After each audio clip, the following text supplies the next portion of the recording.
Welcome back, ladies and gentlemen. We're doing something different this Flashback Friday, February 4th. Open Business Network, ovntv.com, channel 53 is the Toni and Griff show. I'm Griff. I'm Toni. And this brother in the middle right here, ladies and gentlemen, is Pastor D. Pastor D, I'm going to give him the short one, and then I'm going to let him give you the real one. I met Pastor D in Wilmington at an event that he did for the community. Absolutely. And when I tell you, first of all, he know the Delaware community better than most people in Delaware, but he took me to the hood. 2,000. He took me into the hood and drove past, took me straight to the projects and was like, so-and-so lived there. Benny Siegel was in some problem with that lady's son. Where and I'm from. When that man got shot, when her son got shot at, he was just honking at people and there. Man, let me tell you something. He is running for the mayor of Wilmington. Amen. And he's 43% ahead in the polls right now. Pastor D, welcome to Atlanta, Georgia. Thank brother. You. Thank you. And shout outs to the whole Atlanta metro area, but I'm really here this morning to see my dear friend and brother and sister in Christ, because that's the greatest hookup. How about that? It's exciting to be back here. I was here with Bishop Paul Morton not long ago for the Full Gospel Convention, but this time I'm here in my official capacity, as you know, as a national spokesperson of the Exodus Commission, looking into some legal situations that are kind of unjust in the interest of one Delaware woman. Pastor, we're going to go into why you're here, but tell the listener, it's 129 countries right now watching you, Pastor.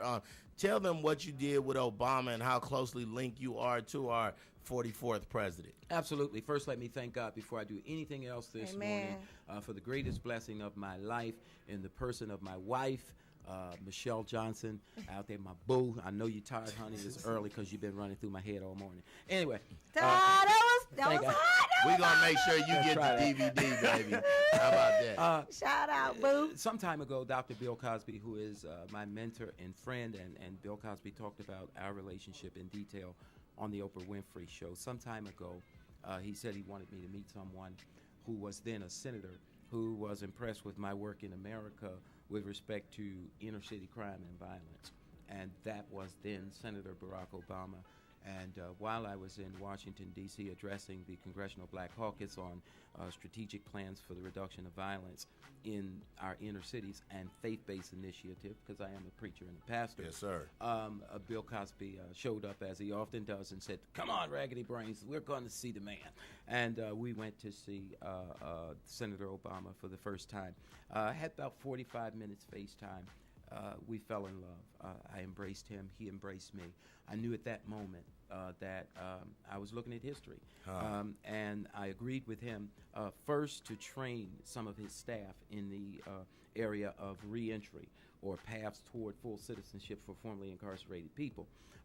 And because of our president's faith, he wanted to expand the programmatic process all over America. I then became involved in his campaign.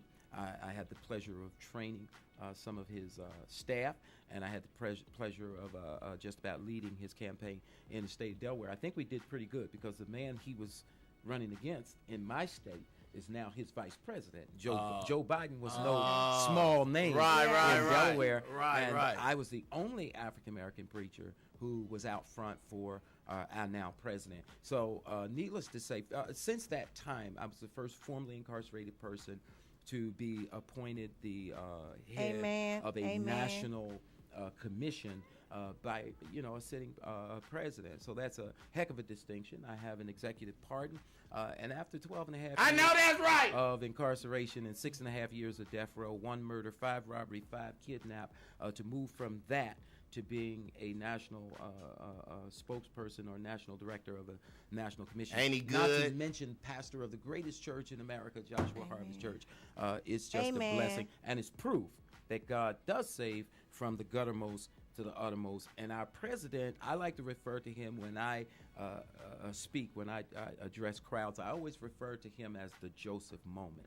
And everybody out there, there's a Joseph moment. There's a moment when you move from the bottom rail to the top. But you always got to remember that the Joseph moment is a window. It doesn't last.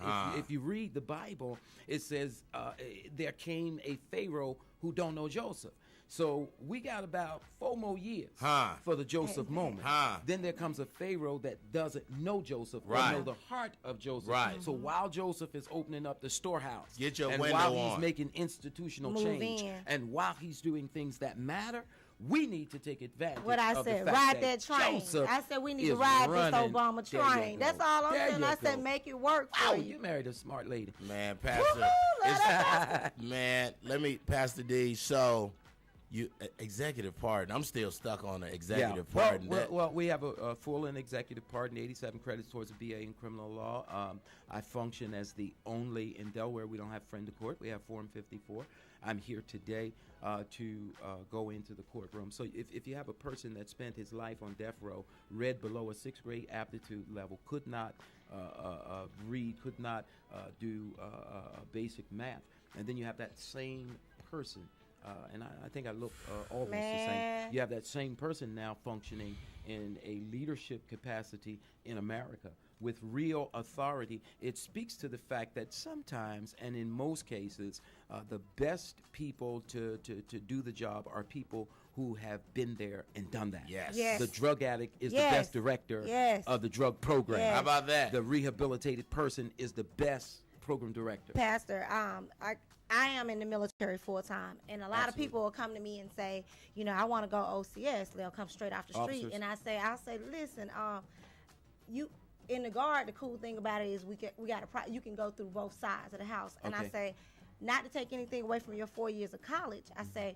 but you need to go the enlisted route first, because I can't. Most of the privates and stuff don't trust your judgment because you ain't been because you haven't had a feel. You haven't been through it, and I said, and they take you as a joke, because they figure you don't know where they're coming from. So go this route first. And I don't want to hear nothing from nobody that ain't went through. I don't even trust your judgment. And even you never know what you are anointed to do, even in your field as a full-time soldier.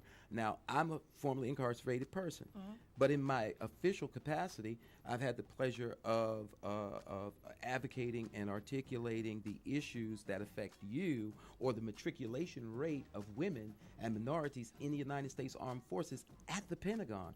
And I have a letter from the administration saying thank you for changing the way we think, because there was a problem with women and minorities being promoted above the rank of major. And this is not something that we know. So who would think that the help we got one of the first female sergeant majors in recruiting in the Georgia Guard. Absolutely. We have the first female sergeant major in recruiting in the Georgia Guard right now, Sergeant Major Pryor. And it's probably due to a lot to the work that we've done. And who would think that somebody with my background? So in our faith, we would. But there are people, literally thousands of people all over the world. I was on. Let's sing it, baby.